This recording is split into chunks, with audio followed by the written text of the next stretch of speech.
Our top story tonight at 6. One man is dead after a home invasion gone wrong. Two men thought no one was home, but when they heard a scream from the woman in the house, one suspect fired a shot and killed the other suspect. 41 NBC's Edna Ruiz joins us from the neighborhood, Bradstone neighborhood. It's here in Macon where that homicide occurred. Edna. I'm standing outside of the woman's home where the shooting happened earlier this morning. It looks like the family's moving items out of the home. They're not saying much, but they told me that she's doing okay. The other suspect is still on the run. Bibb County Sheriff David Davis says he left the scene with a weapon, so he could still be armed and dangerous. I spoke to an electrician earlier today who's working on a house right down the road. He says he may have seen the suspect before everything happened. It's getting ridiculous out here. Rick Henry was working on a house in the Bradstone neighborhood Monday morning when he saw someone drive by. We were backing up and this car just come by. I mean, a black car with a black guy in it. I think he had a red or blue hat on, and he kind of looked at us and was like...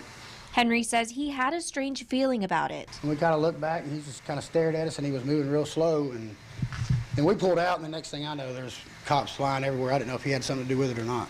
Bibb deputies responded to what they thought was a home invasion. But it turns out to have been a burglary that obviously went awry. Sheriff David Davis says a woman was home alone when she heard knocking, then someone kicking in the front door. She was getting dressed to go out when she saw two intruders in her home.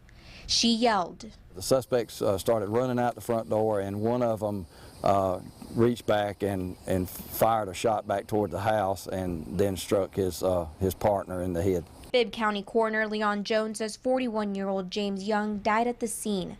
The other man, who has not been identified yet, is on the run.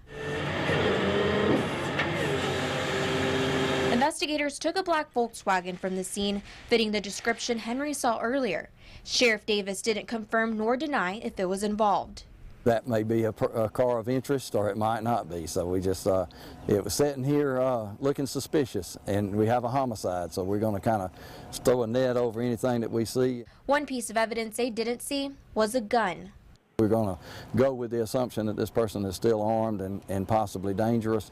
So we would urge anybody that knows anything about these individuals to please call the sheriff's office.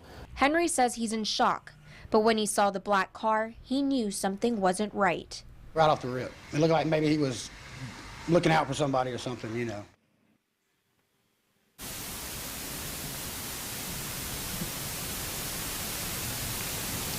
Officials won't say how the two men used the black car, if they used the black car to get here to the scene, or why it was left near the scene.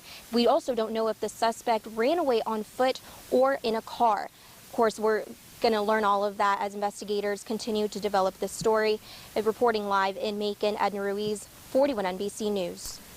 All right, thank you so much, Edna. And as she stated, we'll keep you updated as this story develops. If you have any information on the investigation, call the Bibb County Sheriff's Office at 751-7500.